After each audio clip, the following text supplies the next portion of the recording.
Hello, everyone. It's something I'm sure nearly everyone has heard. Something good happens, a surgery goes well, an award is won, someone survives a trauma, and what's the first thing you hear? Thank you, God, or praise Jesus. But why is the credit going to God? Even those who believe in Him must realize that most of the time, it's the hard work of other human beings that allow good things to happen. The doctors, nurses, EMTs, and other medical staff who have put in hours of education, time, money, to learn how to save that life. The student who studies hard for the good grades they get.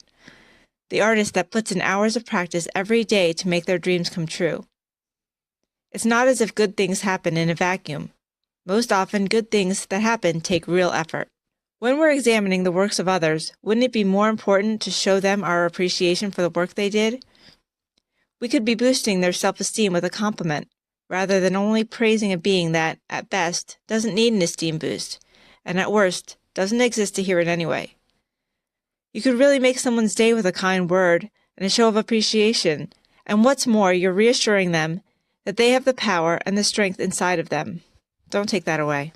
Arguably worse than taking credit from others is when people take the credit away from themselves. I honestly feel bad for people when I hear them do this. Musicians, athletes, or actors who practice every day of their lives and put everything they have into their craft, but then feel the need to give thanks to God. For what exactly? For talent? Raw talent without hard work and dedication might not get you very far.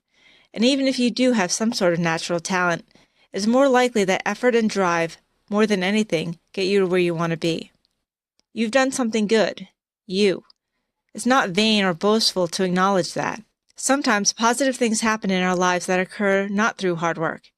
It would be easy to give credit to luck or karma in such cases, if not directly a blessing by God. You could find $10 on the street, meet someone you like, or wake up feeling in the best of health. But is it a good idea to give credit for these life events to anything if there is no direct evidence of intervention? I don't think it is. Sure, I still use the terms lucky sometimes as a colloquial term, but the truth is I don't really believe in some external force of goodwill or divine justice. Tossing out terms like lucky or blessed aren't inherently harmful, I think, as long as they're used in a throwaway manner. But one has to be careful not to, even inadvertently, begin to associate correlation from causation. And that is the potential harm. You could start to have confirmation bias, and slowly but surely, if you're not careful, your mind can put things together that don't belong. And that's why I found it good to be consciously skeptical. I'll especially do this if I realize that I've accepted something too easily. So when something happens that you determine as randomly good fortune, it could be your attitude in the moment too. Maybe if you'd met that person you like when you were in a bad mood, you wouldn't have hit it off. Or instead of seeing that $10 you find on the ground as lucky, the dirt it was sitting on stains your nice shirt and now you're annoyed. Perspective can go a long way. To those of you who do thank God for when good things happen in your life or someone else's, I'd like to ask, do you also blame Him for when things go badly? This is not something I see very often. Instead, I hear people making excuses for bad things. Statements like, it was just part of God's plan, or God works in mysterious ways. But if God directly causes good things and you thank Him for it, He must also directly cause bad things. If your team loses, did God help the other side out? And if you really think that losing is in God's plan, why don't we hear teams saying, thank God we lost today? Atheists might hear that we are angry at God, but I would think theists have far more cause to be angry with Him than those who don't believe He exists. After all, if you truly believe that there's an all-powerful, all-knowing being who cares about you out there, and yet terrible things are allowed to happen to you, well, I just don't understand how you can justify all of those events to a logical conclusion. But regardless, for the moment, let's not think about why He lets bad things happen. Let's just acknowledge that He does either make or allow bad things to happen.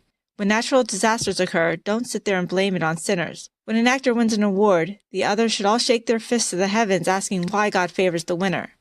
When someone gets an unfavorable medical diagnosis and they get angry at God, maybe don't tell them it's all part of a plan.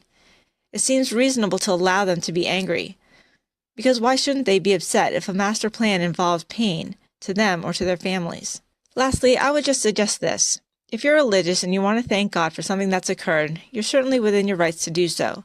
But do you need to do it out loud, and possibly in the face of the one who objectively did the things you're giving thanks for? If God can hear your thoughts and prayers in your mind, then there's no need to make another human being feel slighted. As a wrap-up, I would just implore people to give credit where credit is due.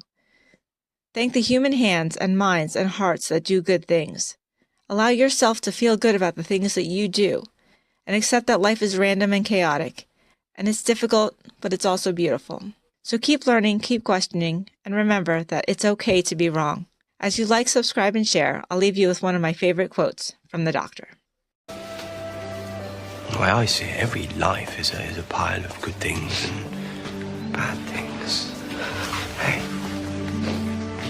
the good things don't always soften the bad things, but vice versa. The bad things don't necessarily spoil the good things or make them unimportant.